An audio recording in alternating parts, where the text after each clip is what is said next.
السلام علیکم دوستانو، زموږ د نن درس د parts of speech یعنی د کلام اجزاوې د خبرو برخې. parts of speech دوستانو دا موږ مخته په ویډیو کې تاسو ته ډېر په واضح ډول تشریح کړی، نو تاسو ویډیو د سره لایک، سبسکرایب او شیر کړئ. ویډیو مست کې کوئ، ویډیو مه تېروئ، ویډیو تر اخره وګورئ. انشاءالله تاسو به په parts of speech باندې ډېر په اسانۍ سره پوه شئ. کله مونږ څوک پوښتنه وکړي چې parts of speech څه شی دی؟ د کلام اجزاوې. parts of speech. parts of speech, the combination of grammatical words that have 8 meaning and 8 sense are called parts of speech. Parts of speech, the combination of grammatical words that have 8 meaning and 8 sense are called parts of speech. د وینا برخې د ګرامري کلمو ترکیب چې 8 معناوي او 8 حواس لري د وینا برخې بلل کېږي، لکه noun اسم، pronoun ضمیر، verb فعل، adjective صفت، adverb قید، preposition حرف اضافه، conjunction حرف عطف، interjection حرف ندا. noun اسم. اوس په parts of speech کې اول درس موږ د noun په شارټ په مختصر حالت کې به موږ دا تشریح کوو. noun یعنی اسم. noun is a word. A noun is a word that names person, place, thing or idea.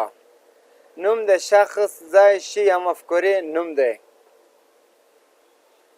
A noun is a word that names a person, place, thing or idea. نوم د شخص، ځای، شی یا مفکورې نوم دی. لکه عیسی. دوستانو دلته له موږ سره د عیسی څو دا یو اسم ده، د یو چا یو نوم دی، د شخص نوم دی، د نفر نوم دی. سکول ښوونځی دا څه دوستانو دا د ځای نوم دی. ښوونځی دا د یو ځای نوم دی، لکه موږ چې څنګه وایو د شخص، ځای، شی یا مفکورې نوم دی. دا اسم دا تعریف دی.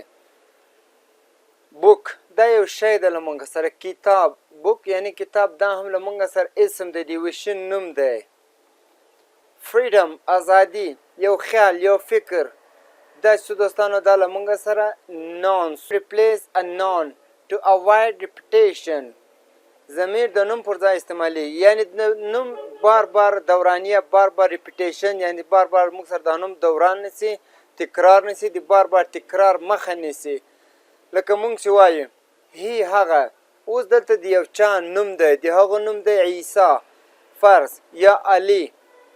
نو موږ په خپلو جملو کې بار بار نسو ویلی چې علي کار کړی و، علي از انټیلیجنټ، علي ډېر قابله ده، علي داسې دی، علي داسې دی. نو د دې ټولو په ځای باندې موږ وایو هی.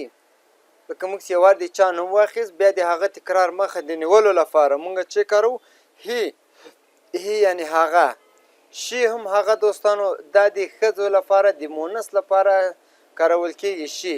که چیرې موږ د یوې ښځې نوم واخلو، مثال اسما، نو بار بار موږ به د خپلو خبرو کې د اسما نوم نه اخلو، د اسما د نوم په ځای باندې موږ شي کلمه کاروو. شي شي یعنی هغه، یا شي داسې وکړو، یا هغې یا هغه. مثال خبرو ته هلته موږ خپلو خبرو ته ګورو چې موږ څنګه خبرې کوو. مثال هغې ښه کار کولی، شي واز ډوینګ. دې رقم سره شي از مای فرینډ، هغه زما ملګرې ده، یا زما دوسته ده، یا زما همکاره ده. نو بیا موږ د شي کلمه کاروو. دی یعنی دوی. دوی هغه چا لپاره چې مثال موږ د ډېرو نفرو یا د ډېرو خلکو نومان واخلو، د دې ټولو مخه دا دی نیسي دوی. که موږ وایو خان، شمس، نورالدین، د دې ټولو په ځای باندې د دې کلمه موږ کاروو، نو دا هم د اسم په ځای باندې موږ کاروو. دی یعنی دوی. دا ایټ اکه کتابونه یې، قلمونه یې، نور هر شی چې هغه په شي کې راځي یا په حیواناتو کې راځي، نو موږ د ایټ کلمه یا د ایټ توری سره کاروو.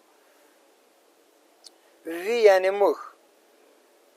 فرض کوو اطاق کې موږ 10 نفر هر سړی نوم لري نو د ټولو پر ځای باندې موږ د وی کلمه کاروو دا و دوستانو pronoun verb فعل a verb shows action or state of being فعل عمل یا حالت څرګندوي څه کوي فعل عمل یا حالت څرګندوي دوه کار کوي لکه رن منډه دا یو عمل دی یو څوک منډه وهي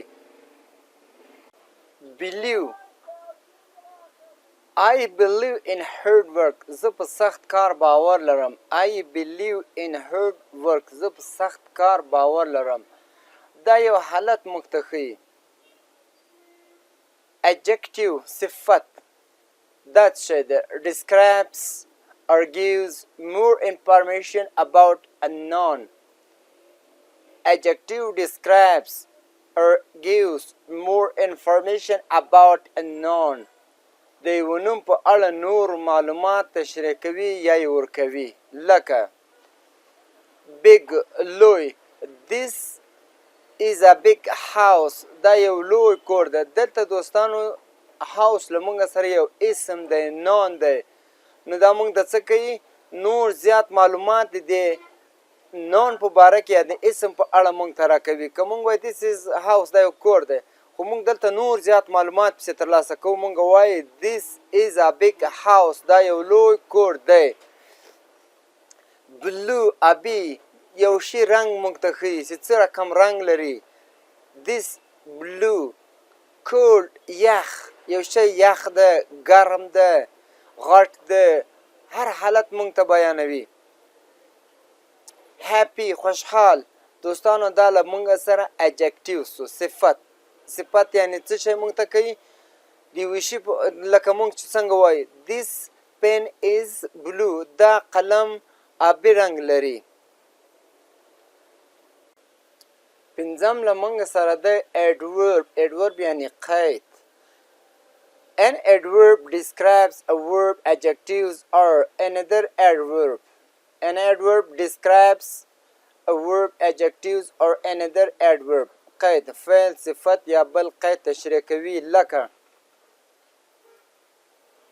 quickly ژر very dear now اوس always تل دوستانو دا بیا د ایډورب په قسمو کې راځي هغه ان شاء الله موږ په بل ویډیو کې تاسو ته یا په بل وخت ان شاء الله د ایډورب ډولونه تاسو ته تشریح کو دا هغه شارټ کټ مثالونه وو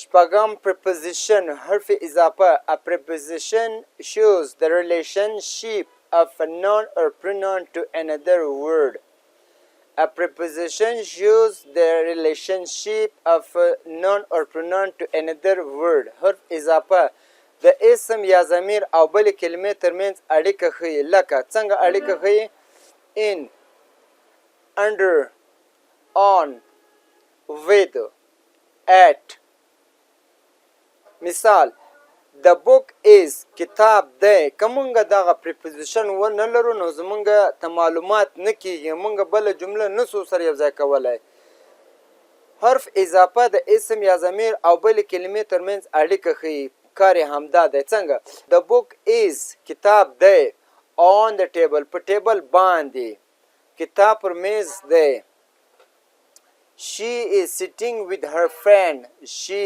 is sitting with her friend which سو له موږ سره preposition سو ځکه د یوې بلې جملې په اړه موږ ته نور زیات معلومات راکوي زیات یعنی تشریح کوي هغه څه شی کوي هغه له خپلې ملګرې سره ناسته with her friend هغه له خپلې ملګرې سره ناسته ده اووم conjunction عرف عطف a conjunction connects words or groups of words a conjunctions connects words or group of words حرف عطف کلمې یا د کلمو ډلې سره نښلوي and but because or دا له موږ سره conjunction سو I like tea and coffee زه چای او کافي خوښوم دې and دوه کلمې سره یو ځای کړئ زه خوښوم I like tea and coffee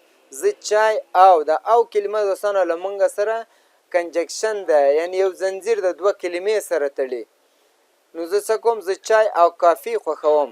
اتم له موږ سره دی interjection حرف ندا. An interjection shows emotion or sudden feeling. An interjection shows emotion or sudden feeling. حرف ندا احساسات یا ناڅاپي جذبې څرګندوي. څنګه؟ واو، هاي، دا ټول هغه الفاظ چې هغه موږ ته الله دې نه کوي له مسلمان سره کومه واقعیه جوړه سوي یا د خوشحالي یو کار کړی، نو دا یو ناڅاپي غږ موږ ته معلوموي. لکه واو دیټس امیزینګ، واو دا ډېر ښکلی دی، یو د حیرانتیا خبره سوه. نو په دې کې موږ ته چې ښي دا انټرجکشن زموږ سو واو. I forgot my phone. I forgot my phone. ما خپل ټلیفون هیر کړ. نو دوستانو دا زموږ د نن ورځې درس.